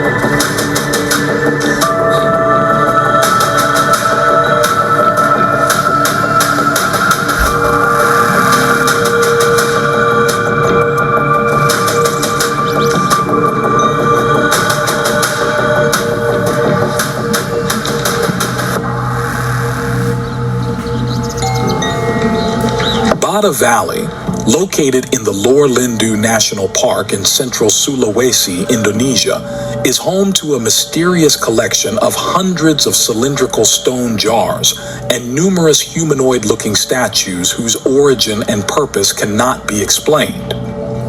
The Bada Valley megaliths were introduced to the international scientific community in the early 20th century by missionary and ethnographer Albert C. Crete, who documented them. He observed that local communities would bring offerings to the statues to ensure a good harvest or to seek rain during droughts. Yet the locals themselves didn't know anything about the creators of the megaliths, stating they had always been there long before their ancestors settled the area. Modern estimates suggest there are over 400 megalithic artifacts scattered throughout the Bada, Besoa, and Napu valleys in central Sulawesi, with the giant jars numbering around 400 and the humanoid statues being only around 30. The jars, known as Kalamba, and the statues, referred to as Arca, are found in clusters as well as isolated locations, indicating that they were part of a widespread and organized cultural practice. No clear evidence links these megaliths to any known historical civilizations in the region. It's unknown how old these structures are, but researchers believe they are at least 5,000 years old. The statues are often depicted with extraordinarily large heads with straight bodies and no legs. They have large genitalia carved onto them, and the position of the hands of the statues emphasizes that area. Some of the Bada Valley statues were female and also looked like they were depicted as being pregnant. The largest statue is known as Pelindo, which translates to the entertainer in Indonesian, and stands over 15 feet tall or 4.5 meters. Its exact weight is unknown, but it's likely around 10 tons. Many people noted a remarkable similarity between the Indonesian statues and other megalithic statues around the world, such as the stone statues of San Agustin, which also have large heads, small bodies with no legs. Interestingly, their hand position is also very similar. And if we make the comparison with the Moai statues of Easter Island, the similarities become even more striking. The hand postures and the statues themselves exhibit fascinating similarities. In one of our previous documentaries, where we discussed Easter Island and the Moai statues, we noted that the same hand posture can be seen in the pillar carvings of one of the world's oldest megalithic sites, Göbekli Tepe. In fact, in Karahan Tepe, which is another significant site in Turkey, there is this large statue depicting a man holding his phallus with both hands. Keep in mind that Göbekli Tepe and Karahan Tepe are both around 12,000 years old, which is around 7,000 years older than Stonehenge. And take a look at this statue also from Turkey, known as the Urfa Man. The Urfa Man is considered the oldest known life-size sculpture of a human figure in the world, dating back to approximately 9,000 BCE. Once again, the statue showcases the same posture and the exact same hand placement. But how is all of this possible? Why do we see the exact same symbolism in various cultures scattered all across the globe? Was there some sort of connection, or perhaps a global ancient civilization that united all of these places? Perhaps even stranger than the statues are the gigantic cylindrical jars of Bada Valley. These ancient artifacts, found in Lore Lindu National Park, a 2,200 square kilometer protected area, continue to puzzle researchers and locals alike. Situated to the south of the park, Bada Valley is home to hundreds of these massive stone jars, known locally as kalambas. Despite their significance, much about these megalithic structures remains unknown. The exact age of the stone jars is uncertain, with estimates ranging from 1,000 to 5,000 years old. Their mysterious nature is compounded by the fact that local people do not claim any historical connection to them. The stones used to create these jars are not native to Bada Valley, suggesting they were transported from a distant location, a feat that seems implausible given the logistics involved. The term kalambas translates to bathtubs for a king, which adds an intriguing yet confusing layer to their mystery. It is hard to imagine a king bathing in a tub located in the middle of nowhere, let alone requiring hundreds of such tubs scattered across a remote valley. Furthermore, the jars were once covered by heavy stone lids, indicating they were not intended for bathing. These lids are so massive that moving them would be very challenging, making the concept of their use as bathtubs even more unlikely. Scientists, on the other hand, believe they were used as tombs. However, this theory is also unlikely, considering some jars, like those found in Padang Tempura, are not even deep enough for a human body to fit inside, further complicating the mystery. There There are also jars the interior of which is separated in two by a ridge, with a depth difference of no more than 2 inches or 5 centimeters. What purpose did these strange, nearly solid, massive stone cylinders serve? Where, when, and how were they quarried? How were they transported from their unknown quarry sites to the thickly forested mountains and valleys of central Sulawesi? Who undertook this monumental task, and why? Many of the stone lids had zoomorphic designs featuring carvings of animals, which, strangely, do not match any of the local species found in Sulawesi's tropical jungles. Though less common, some jars have carvings of human-like figures or faces. What was most remarkable were the jars that have these perfect horizontal lines. But what kind of manufacturing process would leave such marks? Some believe the jars were made with some kind of stone softening technology that allowed their builders to shape the jars like clay. Take a look at this video showcasing the process of making large clay jars. To make these lines, the craftsmen use a machine that spins the clay jar, and then they shape the soft clay. Judging by the horizontal lines on the Bata Valley jars, it looks like this is exactly how they were made. But how is this possible? How did they turn hard granite into a soft material like clay? Moreover, what kind of technology did they possess to be able to spin these gigantic stone jars that primitive people shouldn't even be able to lift?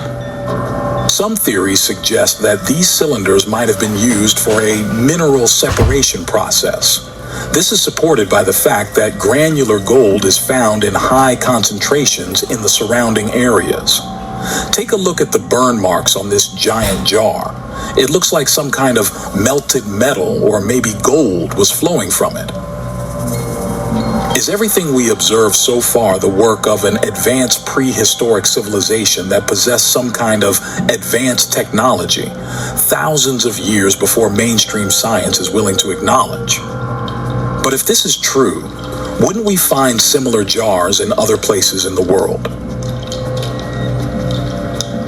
Curiously, in Laos, which is around 1,900 miles or 3,000 kilometers away from Bata Valley, we see remarkably similar stone jars. If we compare the zoomorphic designs on the lids of the Indonesian jars with those found in Laos, we can clearly see a correlation. Does that mean they are built by the same lost civilization? The Plain of Jars in Laos is one of Southeast Asia's most intriguing archaeological sites, featuring around 3,000 large stone jars scattered across the landscape. The stone jars vary in size, with some reaching heights of up to 3 meters or 10 feet and weighing several tons. The jars are spread across more than 90 different sites and are carved from sandstone, granite, and limestone. Most jars are cylindrical with a flat or slightly convex bottom, and they often have a rim at the top. Some jars feature decorative carvings, although many are plain. Lids have been found at some sites, suggesting that, like the jars of Indonesia, the Laos jars were also originally covered. Unfortunately, most of the jars are broken as this area was heavily bombed by American forces during a little-known conflict called the Secret War. During the Laotian Civil War between 1964 and 1969, the Plain of Jars was targeted by the United States Air Force, fighting North Vietnamese and Lao communist groups. These heavy bombardments destroyed many of the stone jars in the region. Over 262 million cluster bombs were dropped there, with an estimated 80 million bombs that did not explode laying scattered around the area, posing a fatal threat to anyone who strays of the known safe paths. Efforts to clear these bombs are slow but ongoing. 7 jar sites have been cleared so far, but estimates suggest that fewer than 10% of the jars have been formally investigated. Despite the ongoing efforts to rid the Plain of Jars of unexploded munitions, dozens of Laotians tragically perish each year due to accidental detonations. Archaeologists initially estimated the jars to be some 2,000 years old, which would make them products of the Iron Age.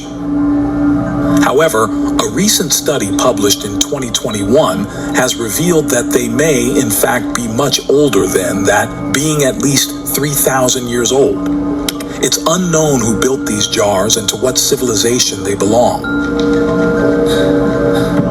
The people of Laos have an old legend about the jars, passed down from generations. They believe that Laos was once home to a race of giants led by their king Kun Chung. These giants waged a long and hard war against an evil enemy, ultimately emerging victorious. To celebrate and toast his victory, vast quantities of rice wine known as Lao Lao would be required. To brew and store this wine, King Kun Chung ordered the creation of huge stone jars. These jars were not only used to store the wine, but also served as immense drinking vessels for the giants. The giants celebrated their hard-earned triumph by drinking from these colossal jars, marking the Plain of Jars as a place of great festivity and victory. The jars were quarried some 10 kilometers away, which is around 6.5 miles. It's unknown how an ancient primitive civilization could transport these massive stone jars through a rough jungle area uphill. Recently, it turned out the Plain of Jars wasn't the only site in Laos with such artifacts, as researchers have uncovered 15 additional sites with more than 100 huge stone jars deep in the remote and mountainous forests of Laos. These places are dangerous as there are large populations of tigers, so humans rarely venture there. The newly discovered jars were similar to those found on the Plain of Jars, but some varied in the types of stone that they were made from, their shapes, and the way the rims of the jars were formed. What surprised the researchers was that nowhere near were any signs of an ancient human settlement in the region. This find indicates that the civilization that built these jars was spread out over a much wider area than previously thought. The mystery deepened when, in 2020, a survey of the dense Assam forest in India, conducted by the same team that made the recent Laos discoveries, found that the forest contained a number of large stone jars similar to those in Indonesia and Laos. This site is approximately 500 miles, or 800 kilometers away from the Plain of Jars in Laos, and more than 2,500 miles, or 4,000 kilometers away from the Bata Valley in Indonesia. All told, researchers in the region have found approximately 800 jars in an area spanning 115 square miles. They vary in shape and size. Some of the jars are tall and cylindrical, while the others are partly or fully buried in the ground. In the words of archaeologist Nicholas Skopal, who was part of the research, we still don't know who made the giant jars or where they lived. It's all a bit of a mystery. We have barely scratched the surface here. It's a lot of jungle and forest. We've literally only looked at one little area. There must be more because every time we wander out, we find new sites. The jars appear to have been carved from sandstone boulders, perhaps mined at a quarry in Assam or a nearby creek or riverbed. The discovery is very recent, and estimations about the age of the jars are still unclear. Nevertheless, researchers are acknowledging the connection between the megalithic jars in Indonesia, Laos, and India, stating that this is a unique archaeological phenomenon that suggests a cultural relationship between them. The majority were found in poor condition, resulting from forest growth, burning, and local road-cutting projects. The vessels vary in shape, size, decoration, and condition. While some of the jars are tall and cylindrical, others are partially or fully buried in the ground. Like the stone jars in Laos and Indonesia, the Assam artifacts were located along hills and ridgelines. In conclusion, the exact purpose of the numerous stone jars across Asia is still a mystery. Research is underway to uncover more about their origins, functions, and who created them. Regardless of whether they were part of a lost advanced ancient civilization or an unknown Stone Age culture, they remain one of the most mysterious and fascinating artifacts discovered in our recent times.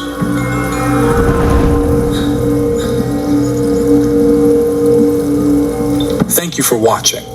If you want to dive deeper into the prehistoric advanced technological capabilities of our ancestors, you can watch our documentary on pre-Egyptian technology, where we explore numerous advanced megalithic sites built by an unknown civilization long before the dynastic Egyptians. The link is in the top pinned comment. Despite its ancient origins, astrology has been labeled, quote, New Age, unquote. Why is astrology so quickly thrown into the same intellectual trash bins as aliens, UFOs, and flat Earth conspiracy theories? Why do so many skeptics belittle astrology's value without any personal inquiry when astronomy was seemingly sacred to our elevated ancient ancestors?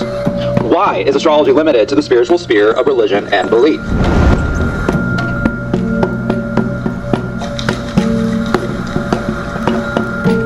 Dominant culture in the global north has systematically denied, distorted, and suppressed evidence proving that the indigenous ancestors of colonized cultures had advanced astronomical wisdom which influenced their architecture, agriculture, and spirituality. One of my main intentions with the Archaeo-Astrology series is to identify possible points of intersectionality between ancient wisdom systems. By looking for correspondence in multiple ancient astrological sources, Archaeo-Astrology can triangulate information searching for patterns of resonance. This intention is fueled by my never-ending curiosity regarding how antediluvian matriarchal cultures developed, functioned, and perceived the cosmos. Throughout the evolution of patriarchy over thousands of years of war and colonization, much cultural wisdom has been lost.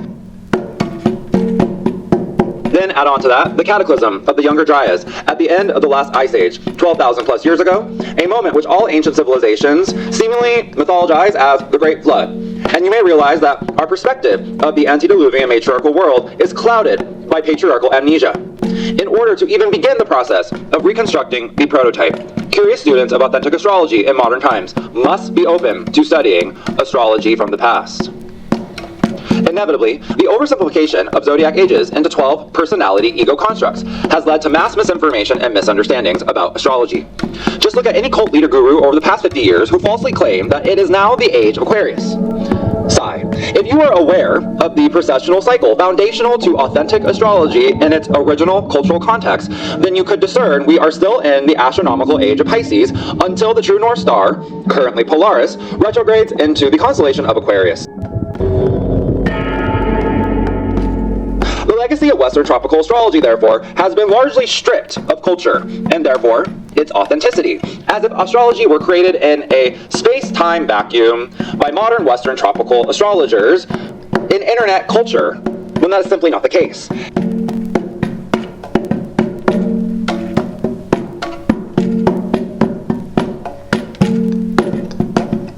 The implications of shared spiritual synergies and ancient thought imply intriguing insights about the true origins of human civilization in deep antiquity.